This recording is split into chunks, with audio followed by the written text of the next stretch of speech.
See, the sad thing is, we're over the barrel and we've got nothing we can do about it.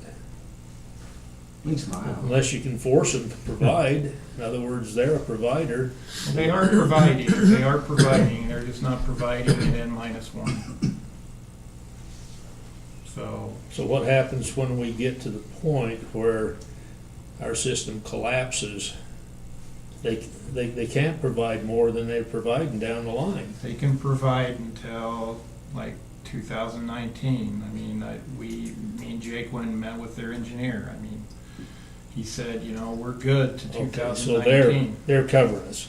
So they've got to have something happen at least 16 or 17. Well, not 16. That's next year. Give them a year to get it But done. after that, their lines won't cover. Yeah. any After time. 19, they're not. 2019 is not So very if far there's away. another delay, then that risks it. I mean, this is one delay that's come up of several. Anyways, and we'll keep working with them. Like I say, we could speed it up. You know, we could start building line again. Well, So- yeah, but that's, I mean, it should be on their dime, it should be on their risk. I just wonder if there's, I mean, they're under the Public Utilities Commission down there, right? Not with this. This is FERC. I mean, it would seem to me like their ability to provide would demand that they made something happen quick, because they have the responsibility in contract or whatever to take, well, you said that they could cover us to 2019. It's just that N-1 contingency, so if anything happens, if there's anything that goes wrong with the way they're feeding us, then they can't. Yeah, And so, good fire, yeah. a great big bird across, You know, it'd have a to be a big bird. technical problem, you know. And if we were to move forward on the construction, that would be money that we would get back. That wouldn't be money that we would just spend. Yeah, and it's gonna happen, but I mean, the question is, where do we get the money to continue on? Or would it be the same money that we would expend if they were moving on schedule? In other words, it's not new money we have to get, it's money that's gonna be spent anyway? It's probably both. But, you know, those are hurdles we can cross, and those are hurdles that we can definitely, you know, make happen. But we've got a permitting process we've got to go through this valley. Still for the lower. Absolutely. I mean, and, you know, we talk about the circumstances that's been created by the planning commission up there. Those are circumstances that are gonna be here that we've got to deal with. Now, counties worked on a bypass on the north bypass and got properties purchased. Could we go ahead and start working right-of-ways for that? I mean, is that something that would at least get us a little bit ahead, so when these guys come in with the new line, that we'd be ready, and we wouldn't add yet another delay to the whole thing? In other words, this is something we could do, is develop right-of-ways. Now, that's just my simple, Get it through the process. process so it's ready when it's ready. That's what you're saying. yeah, and that, It's hard for us to go and obtain the permitting of the right of ways and then have someone else build a line in them. Because it will be their line at that point. They will be building their line. this right-of-way is not ours to get, that's, Yes. okay. But on the other hand, that if we go get the right of way and build the line, and then sell the line and the right of way to them on the back end, then, you know, And we can do that. and we can do that. But it's getting the money to do it. It's the same thing we've done out north of town, exactly the same Well, thing. we're gonna have an issue in Midway when that property develops I on know. 970, and it's gonna need to go in the right place, We've got, and it's gonna have to be done rather than put a small line in and then go back in a couple years later and put it. I mean, we need to get that, and I mean that's already kind of on our radar that we know where that line's supposed to go. But when that ground starts to develop, we're gonna have to work with Heber Light and Power to make sure Gotta be that careful that it Well, don't we develop just want to before- make sure, yeah. well, that's already on the radar, we know Is that it? line's gotta be moved. And Oh, the one that's there now. Yeah, It's gonna, so, but we just need to make sure that if development comes before the line goes in, that's part of the discussion, and that the right type of line goes in instead of having to put in something and then come back and replace it. I'm not the chairman, but Joe, you had your hand up. You got anything to help me with? Well, I have the same frustration that you have as far as them. I mean, we're a monopoly and we deal with customers all the time that are frustrated because we're a monopoly and they have to do business with us. And we're now on the other end of the stick because they're a monopoly and we have to do business with them. I spent a little bit of time looking at the issue of what their duty is to provide service. And they have two duties, neither of which help us a great deal. One of which is they have to protect the whole system, the whole grid. And that actually is a priority over serving individual customers. And so when they turn us off to protect the grid, that's what they're supposed to do, because closing down Heber Light may save a blackout of the. Sort of like our planning commission's mandate, Right, they have to do what they have to do. But on the other hand, and this is where the frustration comes in, they obviously have some duty to Heber Light and then our customers to provide us with good service. And there's a balance there. But what all that comes down to is there's no clear answer, because they have competing duties. They have a duty to provide us with service, and they have a duty to protect the grid. And in some ways, this second point of this line across the valley serves both of those purposes, because it makes their system more robust generally, not just for the Heber Valley. But I am troubled by the fact that they're not being more aggressive as well. However, I'm not sure what the alternatives would be for them. That's true. Yeah. We just have to work it out. Somehow. Yeah, I mean, I think everybody, you know, as far as critical infrastructure goes, I mean, you know, everybody has to make, you know, concessions and needs to talk it out. I mean, you know, just, you know, fundamental denial because the pole's going by a carport. That's not working it out. That's, you know, just saying, you know, no, it's too close to that carport, you know, when it's 100 feet off. Mm-hmm. And, you know, that's kind of what we're seeing. And that's what's frustrating, because this is critical infrastructure. I mean, it's, you know, so. Well, and those that are saying, I don't want it in my backyard, are the ones that are gonna benefit just as much as everybody else. And so you have to somehow figure out how to balance that issue out. So we'll keep working with them. We'll keep you updated. You know, I mean, I'll leave it to you, Kendall, if it helps to, like, you know, sit down with the county again. I can. Well, I mean, I guess where they denied it, like I say, I wasn't aware. I didn't realize it had gone back to them. And I maybe should have been more aggressive talking to them and saying, I looked at it and It's a tough. I don't know whether I it's a agreed tough with deal their up there. perception that it was such a terrible issue. Mhm. Yeah, you got 5 poles there, but like you say, do you want electricity? What's funny is they went and approved a big old load addition right after they rejected the line that would support the area. So, Yeah. So I don't know that I necessarily agree with how they're coming down on it, but I probably should have talked to more of them and say, what, it's this, but I know you have. You tried to share the importance of this line. Yeah. But I also think there's some education, like Bart just said, you know, you approved a load addition to the line that's already inadequate, but now you know, Yeah. you guys, you can't have it both ways. Yeah. Somebody's got to give That somewhere. might be a good point to bring up. I mean, obviously, they wouldn't retract that, but Do you know when it comes before the January. January? They weren't sure if it was gonna be on the 7th or the 14th.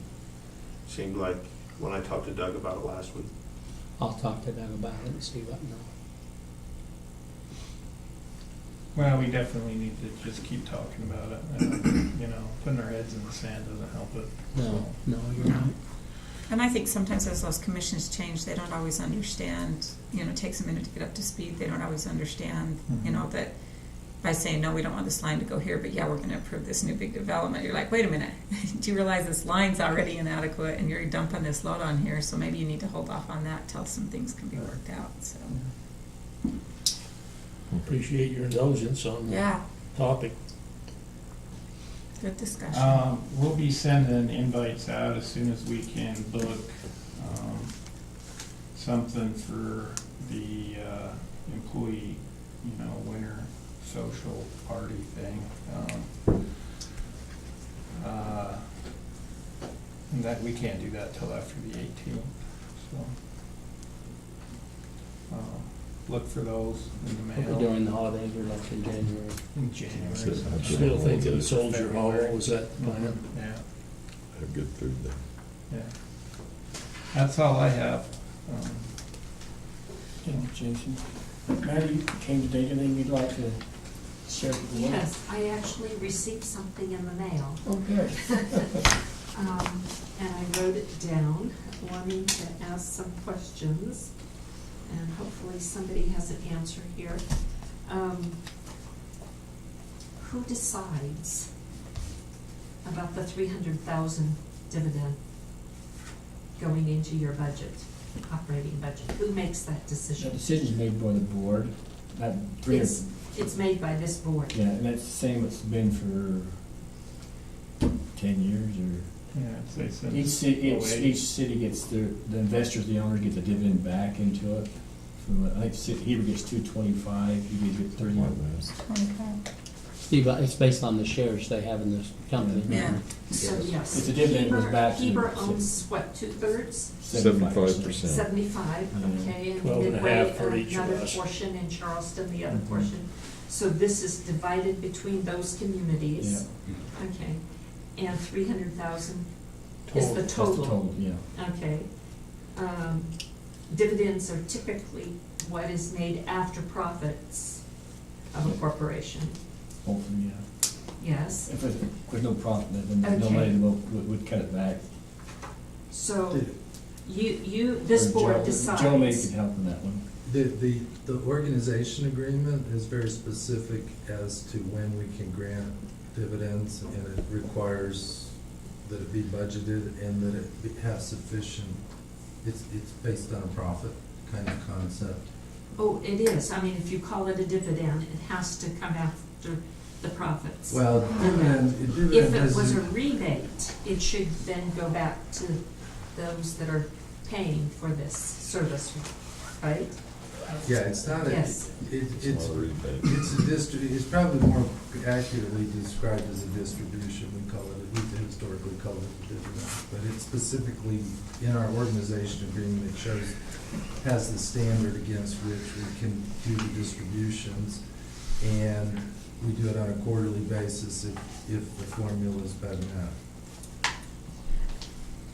Okay, and repeat that last part. It can be of what? The last part is that the board, every quarter, Uh-huh. the board has to approve that dividend to go back out. So it may be a quarter, they say they're not, the dividends aren't where the money paid out, the board could say no to it, stop it. It has to be approved every quarter by the board for the dividends. They take a share of that, a 1/4% of it. It's not a lump sum paid out. Okay, and what does Heber Light and Power do with their portion, 75%? Heber That- City. they said Heber City. Budgeted, where is that? Okay, so it goes into, That's- Goes to general fund in Heber City. Okay. That's the assumption. Midwest supposed to is this where they get their Enough money to pay pay that increases, out. their Take it health, out.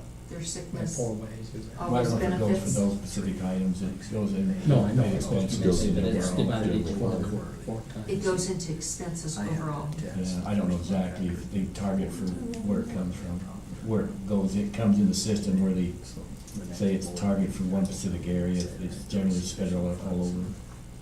The last quarter. Okay. But technically, the board. Why isn't it a rebate back to the customers? What rebate? Or whatever. Why isn't it? Yes, since it was just a 6% increase, August 1st or October 1st. It sort of is. sort of is a rebate, because you get it, you're helping your community with extra money, basically. That extra money goes in behalf of all of the residents of Charleston or well, yours is the water department, but ours is general fund also. So it can be used, sometime last year we transferred some of our general to roads, but general funds takes care of just general operation of your community. So it does benefit the whole community directly, but not individually as a dollar amount. The money's in, there's enough money to, in different areas where you can do like a portion of a road project where if it came back to the individual customers, it would come back as maybe 50 cents per customer, you know, whatever it is per customer, which it goes, if it goes back to the cities, then it benefits everybody in that community, because you can use that money for a larger project. And how is it that there was a 6% increase in Heber as of October 1st? So what benefit? I don't understand how there was an increase and then there's the Capital, okay, dividend. these are capital improvement things. So it, Well, the increase was to help support some of the infrastructure system that's put in place. We're trying to put some money aside, mostly for capital projects, what we've put into place, put to reserves. There's probably $10 million of project that the county's put in place in the next few years, and we're trying to build some reserves up to help pay for some of that infrastructure on it. Most of that went towards that. What's being depreciated across the 6%. country and all the rest of that. Yes. Unless somebody else has any other better. That's a my good understanding. explanation. We're and growing, this we're growing as a, is dumped into the general fund, and it's just of the city, not of It's by Heber about Light and 500. Power. No, it goes, yeah, those dividends go And directly these to are the just more cities. detailed sheets of all Themselves, and the these. city distributes And the then money these were where they projects. pay it. Those are ones I It was. Like sounds that's to me sure. like a conflict of interest. No, If you can the- pay yourself dividends, corporations give dividends to their employees. So back it's to the- investment that the city has in the It company. goes back to the itself, and investors gives as it the back city. and help Investors, pay for the bill, shareholders. but anyway. the dividend term may be misplaced, as Mr. Dunbeck had said, maybe it shouldn't be called a dividend. I mean, we are owners of the company, Yes. each of us 12.5% and Heber 75. And as owners, we are just gaining some benefits of that. Now, that doesn't mean that we don't still have to have rate increases to keep the company ahead of the times. If we didn't have a rate increase, we wouldn't be able to keep up with the demand of our customers. Our lines would fail.